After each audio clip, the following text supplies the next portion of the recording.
Hello, this is the Contest Fantasy Footy Show, where we think premiums seem to be the new value. I'm Jesse. I like redraft. I'm Kman. He's Jill Hatwiner. We're your hosts. We like fantasy footy. You can follow Kman on Twitter at Kman_TC Fantasy. You can follow me on Twitter at Contest Fantasy. Kman, mate, how you doing? Yeah, good, man. Excited about another cracking game tonight. Cats versus the Crows. I don't have a lot of players. I'm sure we'll talk about Holmes in a sec, but what I did want to share with you is I had a very proud dad moment this week. Sweet. So my boy, he's 8 years old, and I was sitting on the couch, and he came up and sat down next to me, and he goes, "Dad," I said, "Yeah, buddy, what's up?" And he goes, "I think I'm ready to watch Back to the Future with you." And I was like, "Yeah, come on, woo, woo!" So put it on. It was great. So he goes, "You say that, you say that." So all the quotes I say around the house, he gets it. We called our dog Biff after Biff Tannen. He goes, "Is that why we called our dog Biff?" I said, "Yeah, man." And he saw one of the greatest lines in movie history, which I love it every time I see it. So we smashed one, then he wanted to watch the second one, and then we watched the third one. And you know when Mad Dog falls into the manure and the guy comes on the horse, he goes, "Get him out of that shit." Still gets me. I was roaring. I say that around the house all the time. Get him out of that shit. So, is he quoting it still? Well, he's not allowed to quote that. He's not allowed to quote it? Yeah. It was just great. He's allowed to hear Dad quote it, but he's not allowed to quote it. That's right. So just proud dad. It was awesome. Is one of the lines you say around the house, roads? Where we're going, we don't need roads. Yeah. Just all that stuff. Yeah. That's awesome. What other movies do you often quote around the house? Like I would guess you quote a lot of Seinfeld, knowing you. Seinfeld, Star Wars, old school, anything with Will Ferrell in it, and Back to the Future, anything. I'll just quote anything. In fact, most of the language around the house doesn't make sense at all. It's just quotes. Yeah, that's fair. Yeah. Do you have like this is totally off the rails now, but do you have like a tier list? Do you have like a tier list of movies, like draft tiers? Yeah. Do you have a tier list of like movies where you're like, I can't wait to show my kid these movies in this order as he gets older and like they become appropriate for him? Like, do you have that list? When he's ready, Die Hard. Although he's watched Die Hard. Just not the bad bits, but he's usually asleep by then. He's the parent censored edition, the parent cut. He's thinking about it, he's gonna have to wait a couple more years, I think, to see the list. That's fair. What do you think is the best Die Hard scene, moment, line, like whatever, like what's the best? What's the best Die Hard moment for you? Line. CI lines. I like Hans, Bobby. I'm gonna wait night. When Ellis goes into the office and talks down.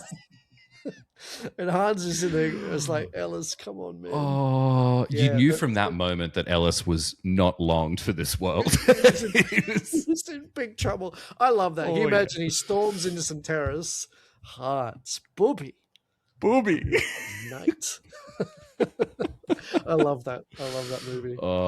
I like that line pick because it's such a niche pick for a favorite line. I'm so basic. I just like the, Yippee-ki-yay. Going down, have a few laughs. Yeah. Crawling through Die Hard. What a classic. We had an awesome, this was, I think it was either for Christmas or New Year's. We went over to some friend's place. I don't know if I told you, but we spent New Year's, I think it was, in the pool. Did. Yes. Yeah. And Jimmy Jam set up the projector in the pool and we watched Die Hard and then we watched Home Alone. Didn't you tell me you had to turn the volume down? We did. Yeah. Gunshots through the neighborhood. It's one of those things where it's like, if it's midnight on New Year's Eve, but it's still like suburbia. Yeah, just hearing machine gun fire. We had a few years back. We had some friends. This is like way back when we were renting, maybe in like 2018, 19, something like that. Before I worked where we work now, and we had them over actually for New Year's. We were sitting on our deck. It's like 7 p.m. The sun hasn't even set yet. And we were just eating. We were eating cheese and drinking some wine quietly on the deck. We had some music coming out of the speaker, and from across the neighborhood, like maybe 5 houses down, no idea to this day who he was. We just hear this voice: "Keep it down." We're like, we call back. We're like, "It's New Year's Eve," and the guy's like, man, "Turn it down." We're like, yeah. It's 7 p.m., bro. So anyway, we're scarred from that. Johnson, that Special Agent Johnson, no relation. Good. That is an excellent line. I love that line.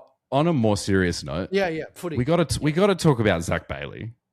We got to talk about Zach Bailey. So what do you reckon about this? Because Fags has been a cheeky bugger. I love the man. He's all of our dad as Brisbane fans. Fags has been a cheeky bugger with his, taking shots at, maybe not even taking shots at clubs, but making his voice known about, his feelings known about player contracts. And, I would guess that he's falls into the camp of not wanting AFL to become too American and where the contracts just blow out and players can move and chop and there's trades halfway through seasons and things. Where do you land on this? Do you think 1.2 mil a year is too much for any one player? Or do you think, no, if you're a player and you can attract that amount of money, like, go for it? This is going to get me in a bit of trouble. It depends on the player, right? Like, Zach Bailey's worth 1.2 million. He was, if he kicked a couple of goals, he was Norm Smith last year. He got us into a position last year where we were able to get to a granny, hit his peak. But then you've got other players on an amount of money that, aren't of that quality at the moment. And that's where the market share has these inconsistencies. And that's where Zach Bailey can charge what he wants because these players are getting exorbitant amount of money. But I think he's someone who's worth it. So it's a tricky one because the Lions are in a tricky space with so much depth. He's going to have to take the pay cut if he wants to stay. And that's the debate, right? Yeah.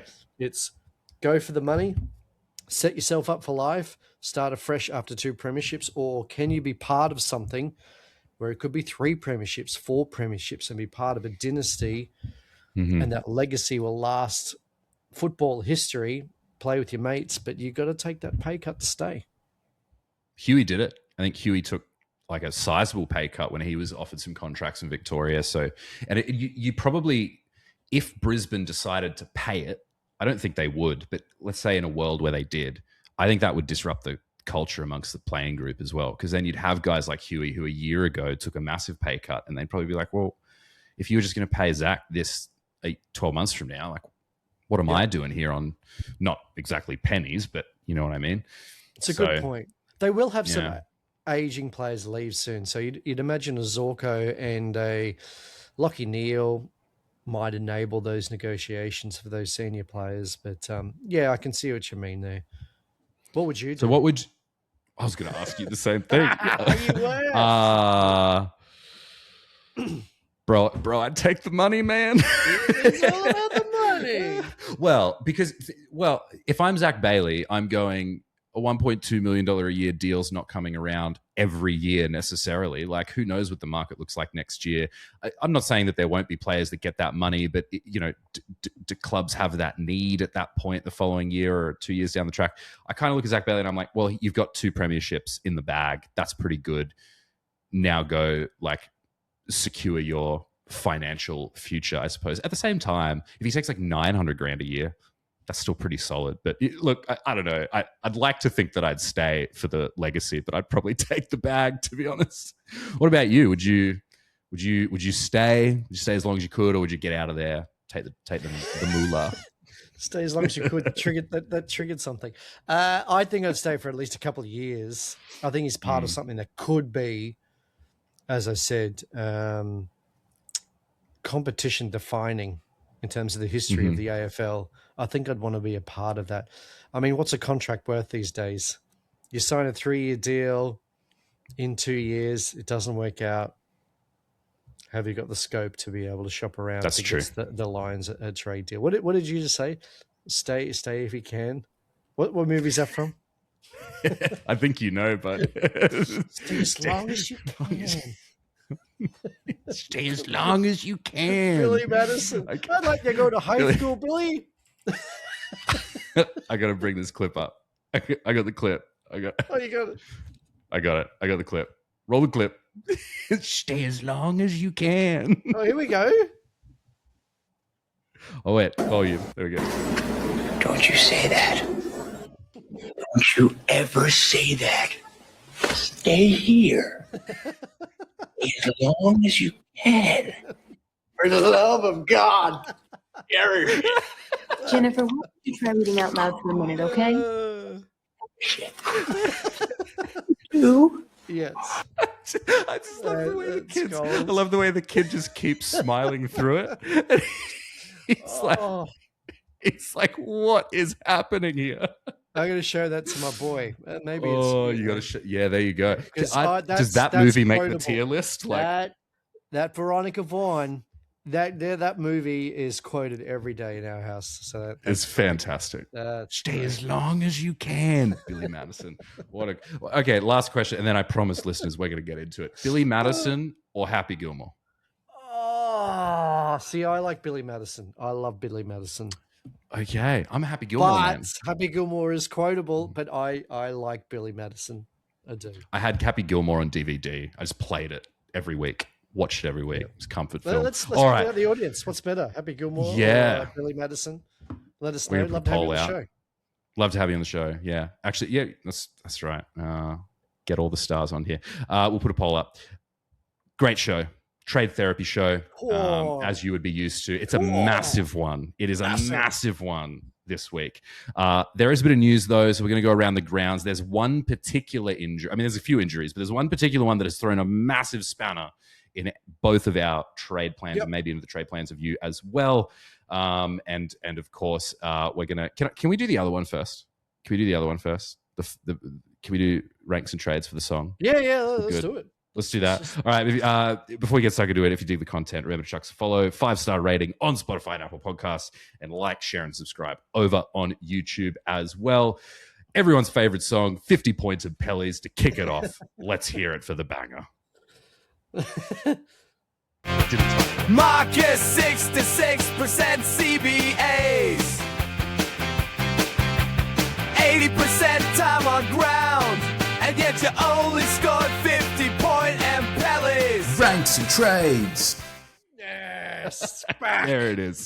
There it is. Shout out to, I can't remember exactly who it was. It might have been Dave. One of our listeners last year did that for Giddy Up and Mike the Phony. That was his name for Bont that week. The lyrics of that song, that was his name for Bont that week. That was his pun. And so we turned it into a song. So if you hit us with a good enough one, if you hit us with a good enough pun, we will songify it, make it part of the show. Ranks and trades, Kman, mate, hit us with it. Who did you trade in? Who did you trade out last week? What was your round score? And where are you sitting in the comp? Oh, man, I thought I had a set plan. It was going to be Goulden and Kirch to Malira and Murdoch. And then carnage took place. Lindsay was out. Petrarca was injured. And I thought, I'm going to have all this cash in the bank. Oh, and Rosie was injured. I'm going to have all this cash in the bank with a double downgrade. And then the forced trades next week. I thought, no, I'm not having that much money left on my bench over 2 weeks. So turned into a double upgrade. So Goulden and Kirch went to Malira and Ash. And Ash brought me home with a 17-11. Good year, 17-11. And the rank came in at 13,000. How old are you? That's it.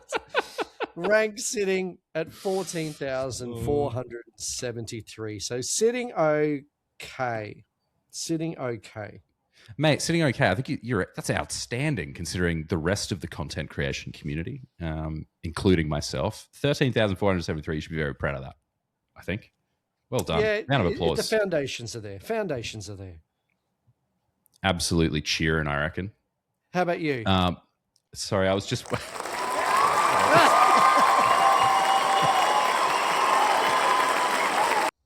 I was trying to be really clever and time that, and it didn't time, and then it just got a bit awkward. But anyway, all right. Well, I tried to be clever last week. I thought, okay, I didn't have Errol Goulden. I didn't do super well in week 1, but I didn't have Errol Goulden, so I thought I could maybe get ahead of the comp here. And I went, and so I thought, okay, can I restructure? Wasn't happy with either of my rucks. I didn't have some major fix-up to do, so I decided to move Kman on for L-Jax after Kman gave sort of a less than stellar performance in week 1. He was on a bye, so I thought if I can get a second big dog ruck in there who doesn't have a bye, that's an extra pop score that I can potentially get.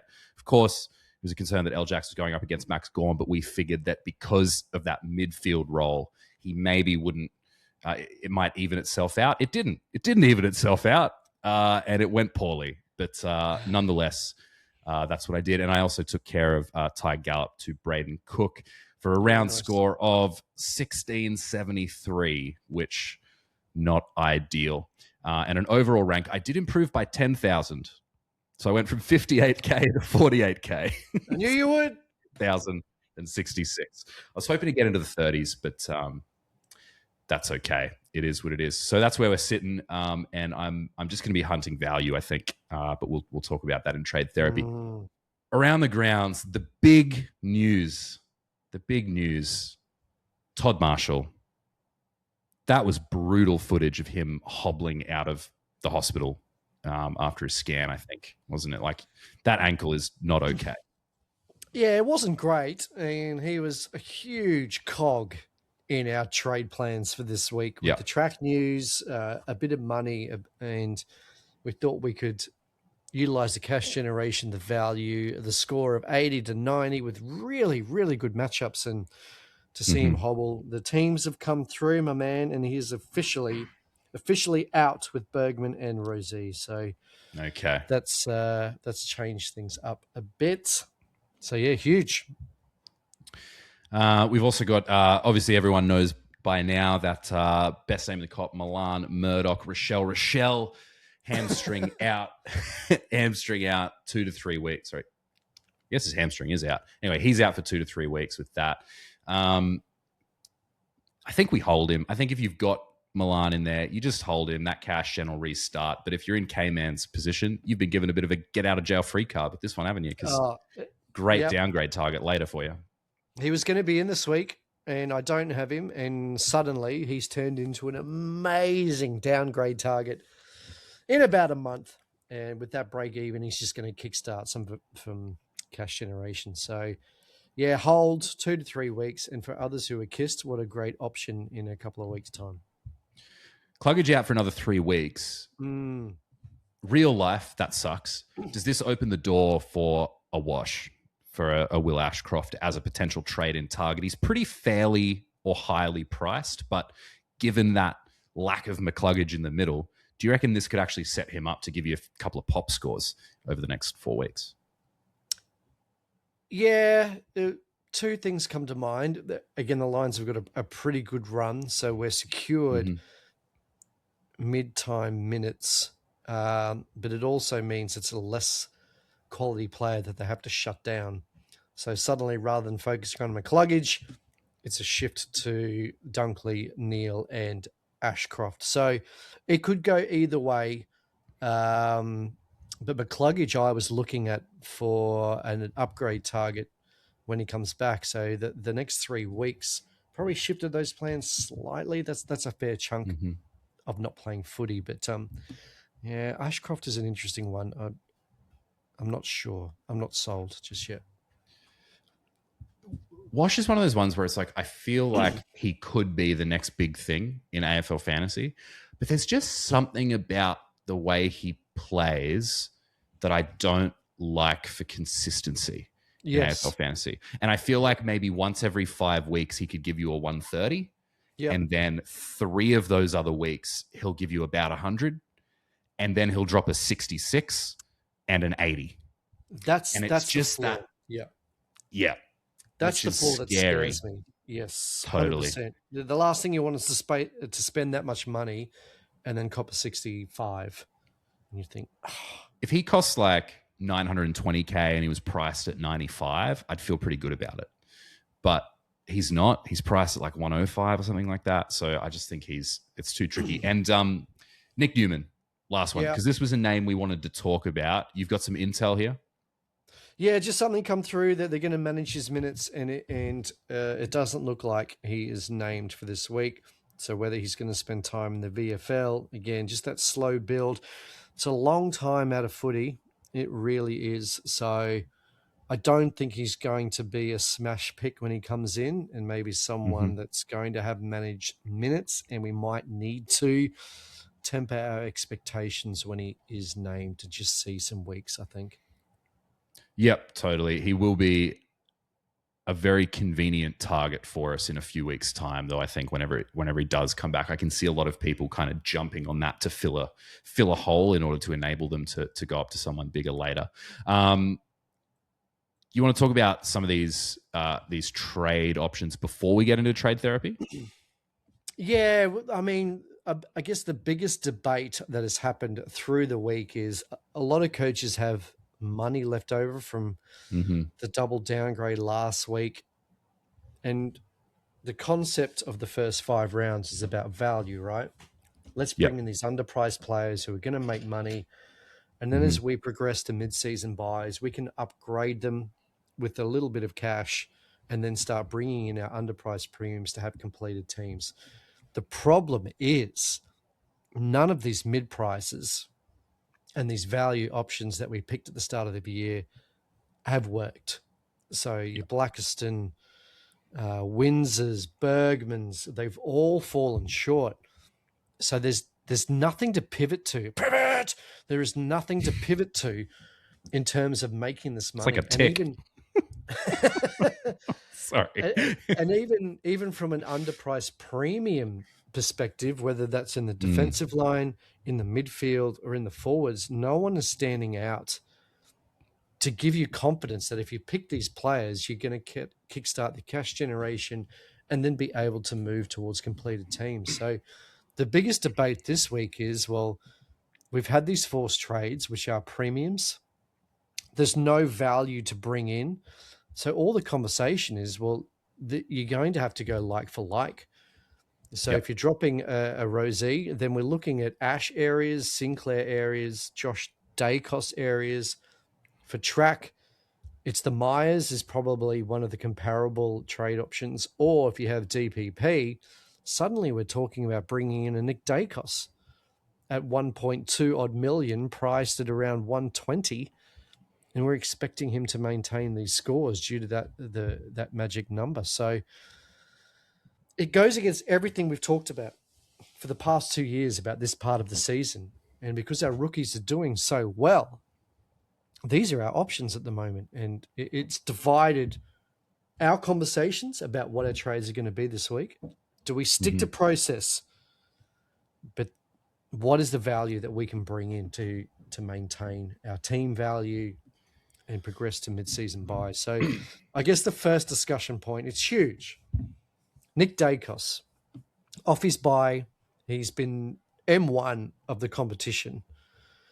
Do we just pay up? Do we pay up and secure our M1 for the rest of the season, cop a couple of tags?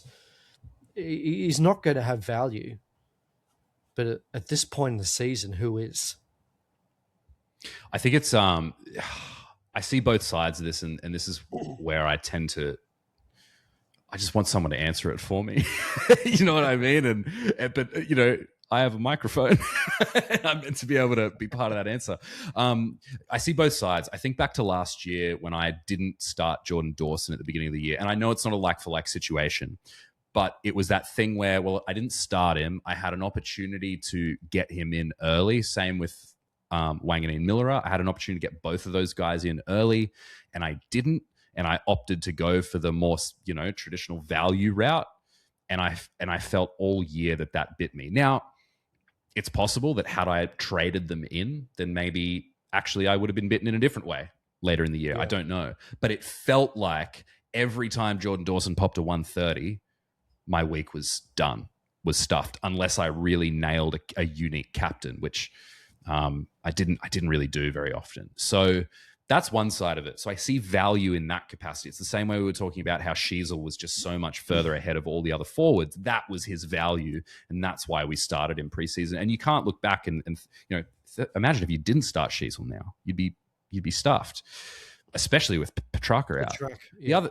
The other hand, what you don't want to have happen is you don't want to get to the mid-season buys and you've kind of gotten high on sugar early, and you're giving yourself that sugar hit. Yeah, I've locked him away. This is great. But you've done it at the sacrifice of some cash generation elsewhere, and you may not feel that pinch now, but in round 12, 13, 14, 15, whatever, when we're starting to upgrade, maybe you feel that pinch then, and it hits you then. So it's a fine line. And I mean, a big part of my questions with my trades tonight is going to be about, is Nick Daicos a must-have? And if he is, then I probably know what trade I'm going to do. But if he's not, or if there are caveats, then there are other places someone could go. But and what's interesting with that is, and maybe the coaches out there, is you and me are in some different positions. Yeah. So for you, there might be a couple of value plays that you could go. And we talked about, well, if we bring in a Nick Daicos, what does the next 2 or 3 weeks look like? Because you're going to have a Blackiston, you're going to have a Parrish, you're going to have these players who haven't made the cash which we forecasted, and you're going to need to have the money to upgrade them or shift them or sideways trade them. But at the moment, there's no one to sideways trade to. So you're going to need to have some cash to upgrade these players. And you don't have a Jack Steele. Exactly. So what, should I save that, or should we, because we haven't used the trade therapy drop. We'll trade that. We'll save that. Because you're going to, that's one of your... Well, I want to use the drop. I want to use the trade therapy drop, when we get there. I guess the question, if we don't get Nick Daicos now, what's going to be the opportunity in 2 or 3 weeks' time, depending on how much cash you've got left over as a coach, and again, depending on how you could upgrade, say, a Blackiston next week. You've still got potentially track to deal with. If we have any other injuries that arise, because soft tissue injuries are rife at the moment. Yeah. If we've got the cash, do we go for the M1, or do we go for a player that could fulfill a top 6? I think it's probably dependent on situation. I think what you said is right. Yeah. It's probably dependent on situation. And I think that the other thing with Daicos is like, if we're projecting that he's going to, and this is the tricky thing, we're talking about him under the assumption that he will continue to get more and more expensive. And it's like, well, if I don't get him in now, then I can't get him. What if the opposite happens? What if you get him in now and you buy him now and he drops a couple of poo-poo scores over the next few weeks, and he drops an 80 here or a 92 there, not the best. And then all of a sudden, like for me, I could trade in a Jack Steele this week and take bulk cash over, and I could get him in anyway in a couple of weeks' time for less money because suddenly he's dropped, 80K or more or something like that. So that's kind of the other side of the coin, is like, are we projecting that he will continue to score 120 to 135? Or is it more likely that he'll come back to the mean, and even if he doesn't drop an 80, he'll score a couple of tons or something like that, and that's which he'll lose money anyway. That's where I think savvy coaches are thinking. I think they're thinking with that part. The way the magic number is at the moment, can he sustain 120s? Then he's going to drop in price, and then he's going to be potentially attainable. So this is the dilemma that I think many coaches are thinking about this week is, do we pay up for a Daicos, or do we try? I just don't like thinking about putting in a place filler, and you don't want a place filler at this point. No, I agree. You want someone who either, are they a true premium with value? Probably not, because we can't find a lot of that at the moment. In which case, I think the next question becomes, do I see them being a top 6 or a top 8? Top 6 defender or a top 8 mid?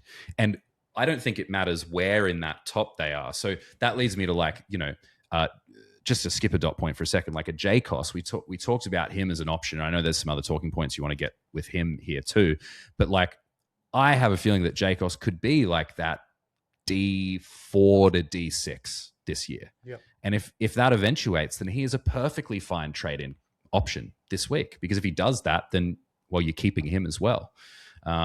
So that's kind of the areas where I think that's where I'm leaning. I think I'm leaning towards getting in someone else and then banking on the regression to the mean of Daicos scoring a little less than he has been and being able to afford him later.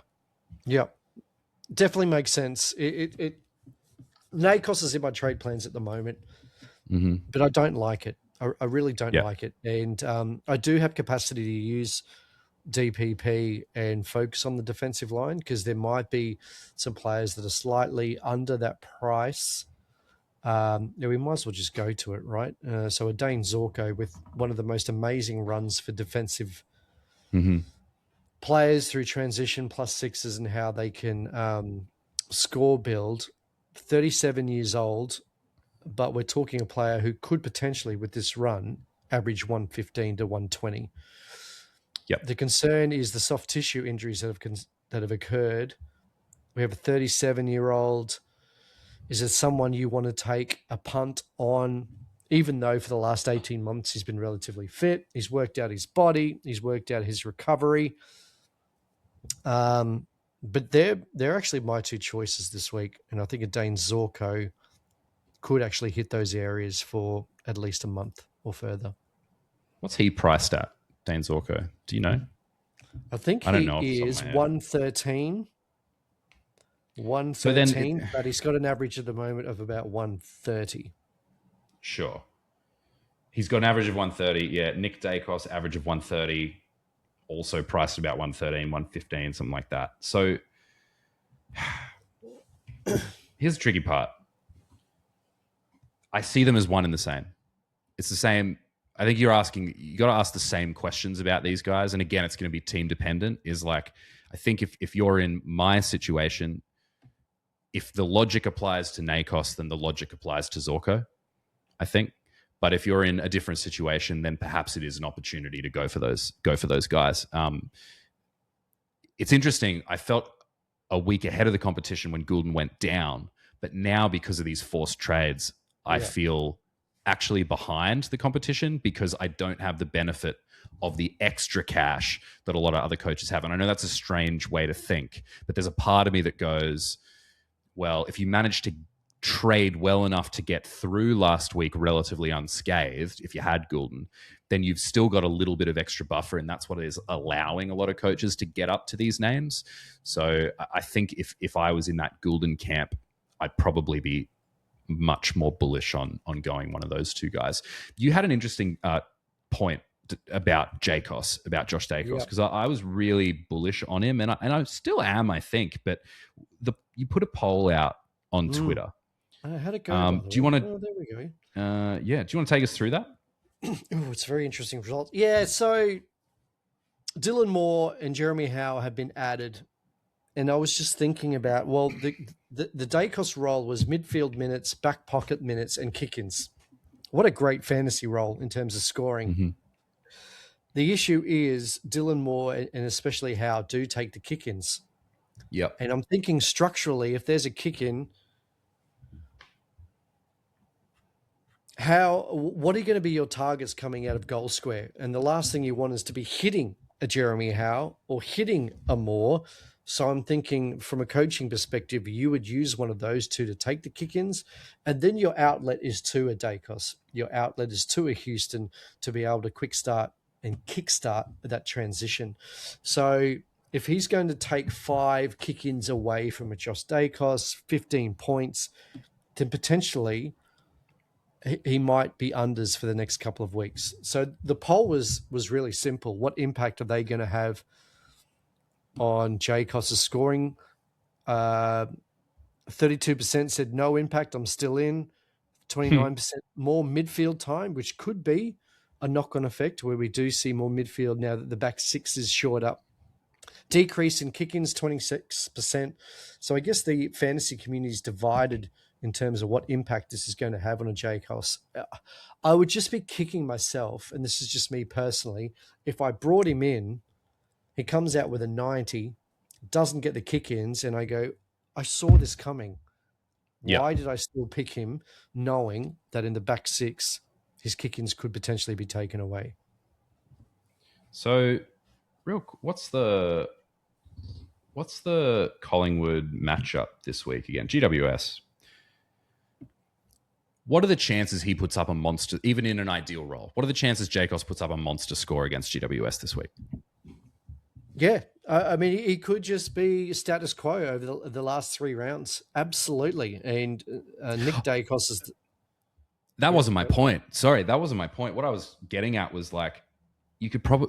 Maybe you can wait a week on a Daicos as well. Like, a lot of us are having to deal with... A lot of us are having to deal with track and Rosie, and we're splitting those up over a 2-week process. Maybe Daicos, he's not going to get as expensive as a Nick Daicos. Maybe you can watch it for a week, and if chances, maybe he doesn't put up another monster score this week, because he probably won't. I'm not expecting like another 120 or 130, but maybe he still puts up like a 105, 107, something like that. In which case, I think, and you can check the roll, and then that maybe gives you enough to go, all right, bring him in next week, good to go. So there's maybe a little bit of flexibility around a Daicos, but I do like your point of like, it could be enough of a flag when there seem to be these other guys that you can kind of pivot to. Pivot, especially when you got to, as I said, Zorko is going to be the main guy back there. St Kilda, Melbourne, I don't know if it's Carlton. A surety of roll, hey? Yep. So, but in saying that, out of all the defensive targets, he is the one that if all things go well, we could see someone who is comparable or slightly value. And then gives you the cash to do something, whether it's a Blackstone the following week, or the Parish the following week. But it's interesting. It's very interesting this week where the competition is going to go. Did you want to talk about these other things? Maybe quickly. For those who don't have a Jack Steele, it's not a bad value play up to what we saw. Oh, me. Just raising my hand, sir. We haven't even discussed the forward line. Marshall is a huge blow, I think, to some strategic trades this week. So we down he was to the guy. Murphy Reed. Yeah, Murphy Reed, Brian Myers, Tom Marshall. Suddenly we're perhaps down to 2, or it's waiting for some of these players to come off their bye. Brian Myers is too expensive, isn't he? He's too expensive. Like it's a like for like, but it's a like for like in price. And Brian Myers doesn't get midfield time. So you always know he's going to score reasonably well. But you never know. I almost feel like you can't tell when he's going to score 120 and when he's going to score 90, Brian Myers. And I don't know. He could easily spit out 87, 92, 85, 110, 90, something like that. In which case, are you happy with that when you could have gone Daicos, Zorko, Daicos, and these guys, if they maybe start spitting out more consistent tons, I don't know. Are you happy with that if you go in that direction? Probably not. Yeah, I think you're guaranteed that close to 90 floor and perhaps a 90 to 95 average. I guess it's dependent on how your team structure is, whether you have DPP capabilities. If you don't, and it's Petrarca straight swap to a forward, it's either those areas or even with DPP changes at week 5, you could get a Took Miller if that's going the way it's going, and you could pick up someone who's scoring really well. Is this the last week for Murphy Reed, in your opinion, or can you wait another week to do that? Because we were kind of set on Todd Marshall, and we kind of felt like that's the answer. That fixed the forward line. And now I feel like we're both set on sorting out other areas of the field, which means we are kicking that forward line dilemma down the road a little bit of, well, we're just going to have to work out. We're just going to have to figure it out. Who do we bring in from the forward line? And, there's a very limited number of names. And I know Murphy Reed is maybe an obvious option, but that's another week closer to Young returning. What impact does that have on him when he comes back? Would you want to get him in now or not get him in order to guarantee that extra week of cash generation? Yeah. I mean, Murphy Reed, the problem this week is he's heading into a cyclone. So that is the other problem, that's the problem. That's what kicked me from Jaden Short. Could have definitely been in my trade plans this week, but knowing that it could potentially be wet, they're not the areas I want to make a really important trade like this round 3. Should we do some trade therapy? Yeah, I'll just say one more thing. I just think before coaches just automatically just spend the cash, just think about your next 2 to 3 weeks. You are going to have to move on some of these players, Blackiston, Parrish, Vicentini, if you still have him. I could see potentially some rookies either get dropped or start to get season fatigue, whether it's a Myers, Lombard, Carroll. So just think about those before we go to top dogs this week is all I'd suggest.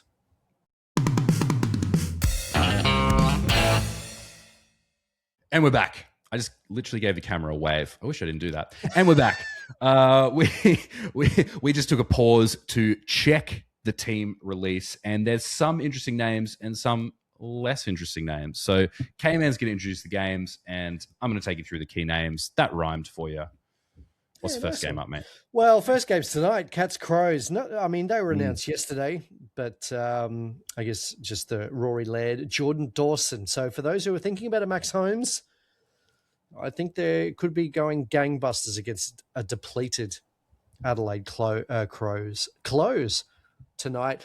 Collingwood Giants, 6:40 Friday night. What are your thoughts?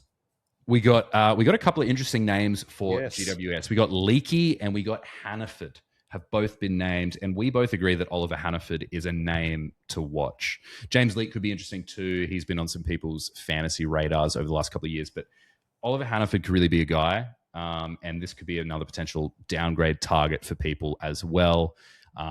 This could potentially impact people's trade plans. If not this week, he could be someone that we can look to next week when we're looking for that second upgrade from Christian Petrarca. And on the Collingwood side, we got Oscar Steen, who is a backup ruckman. He's been named. So I jumped off DCAM last week. How do you feel as a DCAM holder, knowing that there's a backup ruck that's been named in the team this week? I'm okay because Jack Bull has been omitted. So they've lost a key forward. So I'm hoping that he's going to play key forward.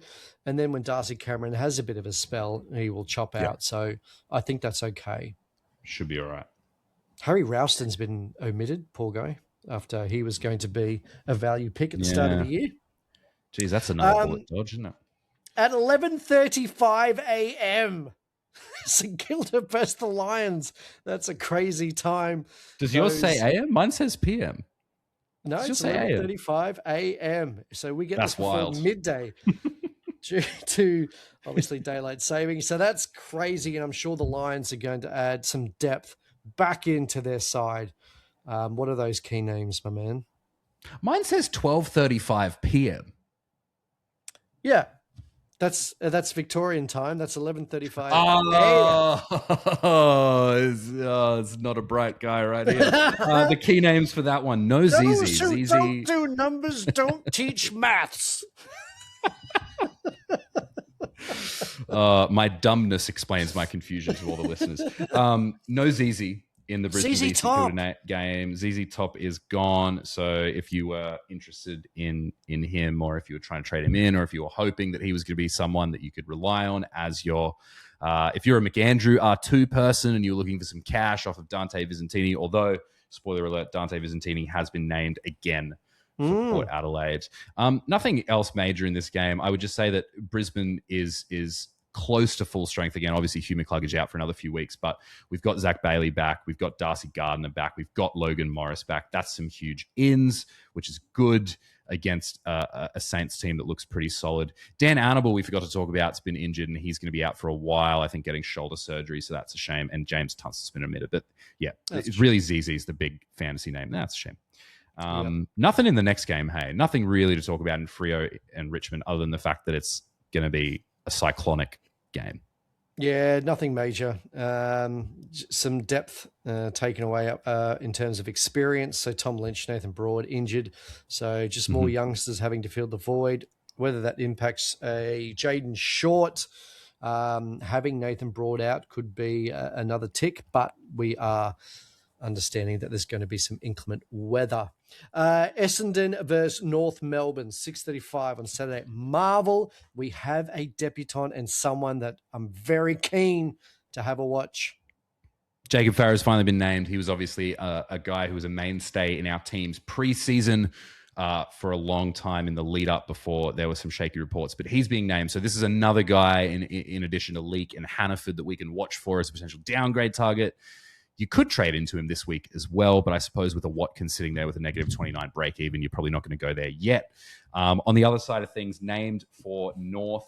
Oh, and also Sardale Hawley's back, as is Archie Witwicky III, our favourite player. Witwicky. Woo! He is making a comeback. Georgie Wardlaw is in for North Melbourne. So as much as on one hand, love to see it because he's such a great player to watch. On the other hand, I'm a bit nervy as an LDU, as someone who started LDU, just to see what impact that has on him. Although it seems like maybe Caleb Daniel's been named. Caleb Daniel might be playing forward this week, I think I heard. And Colby playing in defense potentially. So with Wardlaw being a more defensive kind of mid, I'm hoping that LDU should continue his relatively strong performances as well. But that's kind of, those are the big names. Blamires has held his spot. That's the really important thing coming out of this game, I think. Yep. And we shift to Sunday. Port Adelaide versus West Coast Eagles. We talked about Marshall, Bergman, Rosie, all injured. So there perhaps going to be some forced trades and halting in trades for anyone bringing in Marshall. You talked about Vicentini coming back. And I'm stoked that Josh Lindsay is back on the pitch with a Harry Edwards and Murdoch injury, hoping he can make benches that are cut tomorrow afternoon. I've held, so that would be a touch. Any other names there, my man? No, I don't think so. It looks like Harry Schomburg's coming in for Milan Murdoch, but hopefully Murdoch reclaims his spot in a few weeks' time. Yeah, nice. And what a cracking game to finish. What a cracking game to finish the AFL Really round. Excited for this one. Carlton versus Melbourne. And there's a few debutants here. Max Heath. Surely. Yeah, finally getting his chance. Could this be alongside Max Gorn? The two Maxes. Max and Max. Max and Maxie. The Max show. Extended the big bench, Maxes. anyway. The big Maxes. The big Maxes. That's the one. It's like a Big Mac. The big Maxes. You don't want to go up against the Big Maxes. No. That'll do it. That'll do it for teams. Let's get into a little bit. I think it's time for our favorite drop. Bit of trade therapy.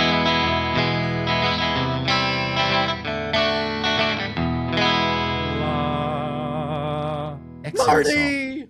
Okay. Great tune. Yeah. Go for it. Love it. I might kick us off this week. So I've kind of hinted at it, and I think our conversation has probably firmed what I'm going to do this week. But okay, I've broken my trade options up into two categories. They are if Daicos is a must trade in, then if Daicos is too overpriced, then. Those are my two categories. So if Daicos is a must have, then I'm going Rosie and Windsor to Daicos and Watkins, and that will give me 125 grand to carry into next week, which I think, given how expensive Daicos is, 125K. That's good. It's a pretty reasonable amount. It's pretty healthy. Yep. If Daicos is too overpriced for my situation, though, then there are, and actually the last option here, I'll touch on that in a second, but if he's too overpriced, then I think there are two moves that I'm open to making. One is they both involve Rosie and Windsor. Windsor's like top of my list. He's got to go. I think Blackiston I can take care of next week in terms of just downgrading straight to a rookie. He might lose 10 grand, but he'll still be around that 400K mark. Windsor, I'm just really worried. I want to take advantage of while he is at probably what I see as his peak price. And Archie Roberts is a guy that I'm hoping I can squeak out another 90 from and then move on in maybe 2 weeks' time. So Rosie and Windsor to Steele and Watkins and bank 300K, or Rosie and Windsor to Daicos and Watkins and bank 250K.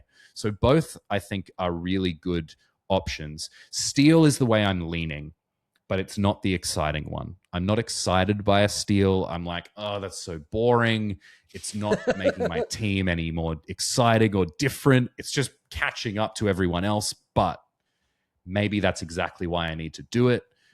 If I can get my captain right this week, then maybe that, and is enough to give me another 10 to 15 rankings, not 10 to 15, 10 to 15,000 rankings. And then I can take 300 grand into next week, and I can guarantee that I can, if I have to get in Daicos, then I can do it. If I have to get in Zorko, then I can do it.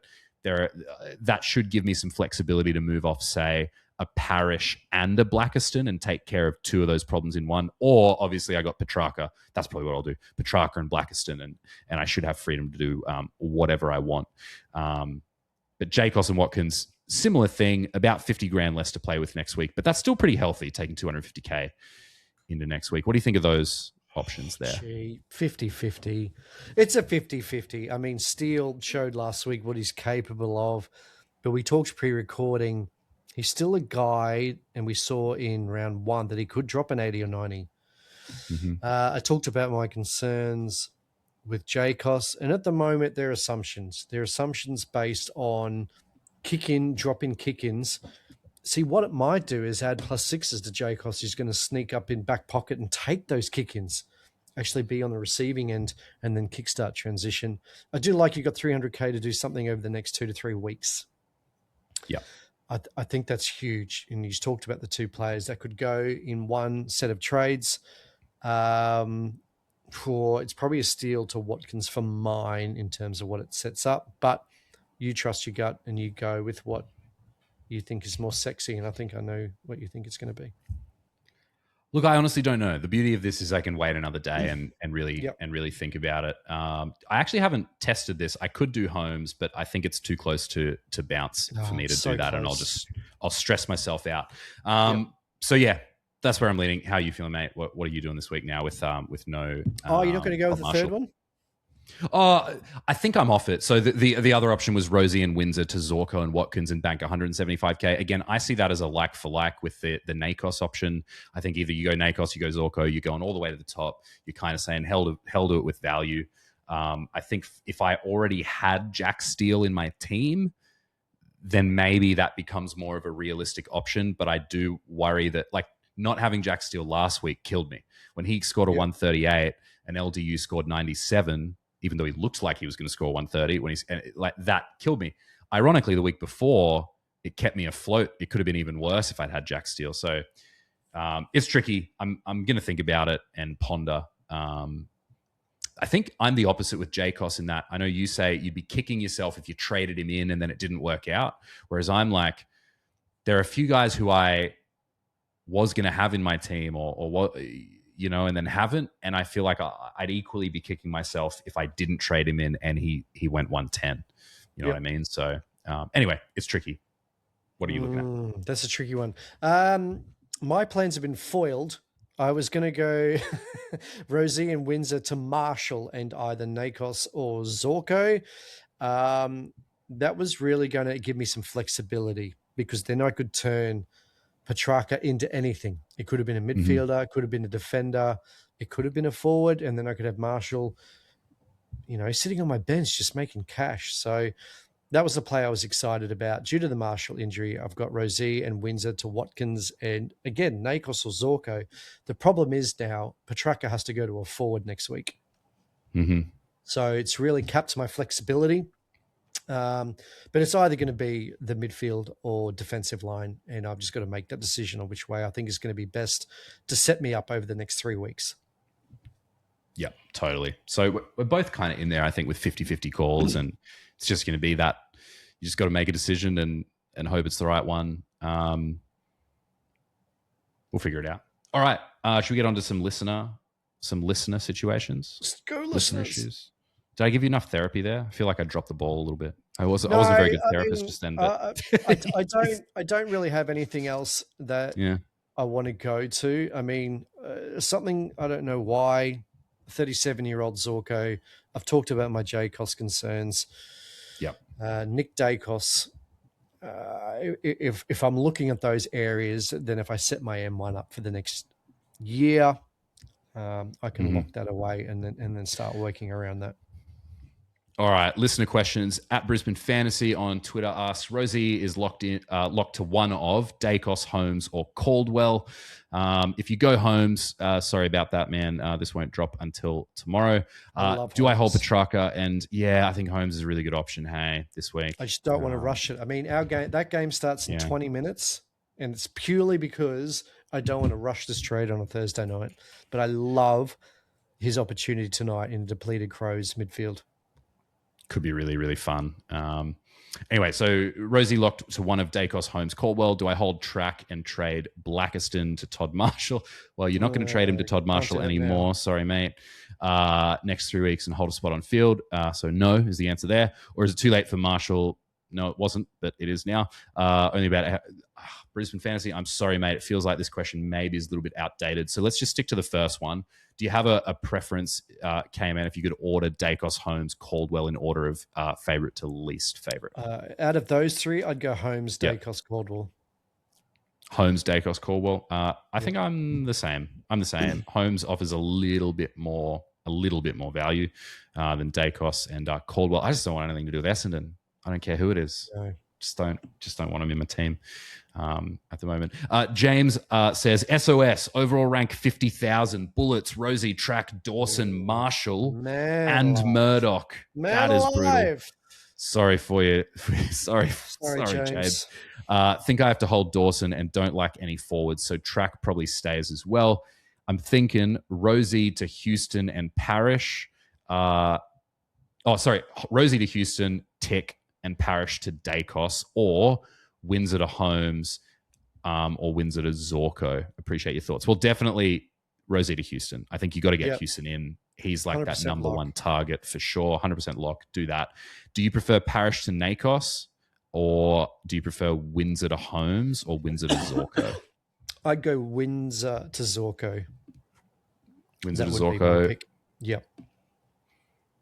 I think if it's those three, I'd probably do the same just for the run. But Holmes is close. I like Holmes. Matsy asks, thoughts on Sam Berry. So I have none. For context, neither did I, except he scored 89 points in round 1. He scored 108 points in round 2. His break even is 28. Guess how many CBAs he's gotten over the last 2 weeks? I'd say a few. He's gotten over 70% in both weeks, and that midfield is decimated. Yeah. Look, good player, good opportunity. I just don't like what Nixie does with his midfield structures. He seems to change them every 3 weeks. You could see Sam Berry sitting on the bench in 4 weeks' time, and then you're stuck with him. So it's not the player. It's purely the coaching rotations that tend to happen with Adelaide. And once they get a full complement of players, I don't know. I think there's too many question marks for me. I've just realized that this is tonight's game anyway. So, Matsy, we'll do our best to reply to you on Twitter. Mate. Sorry, mate. Dave, what forward to trade in? None.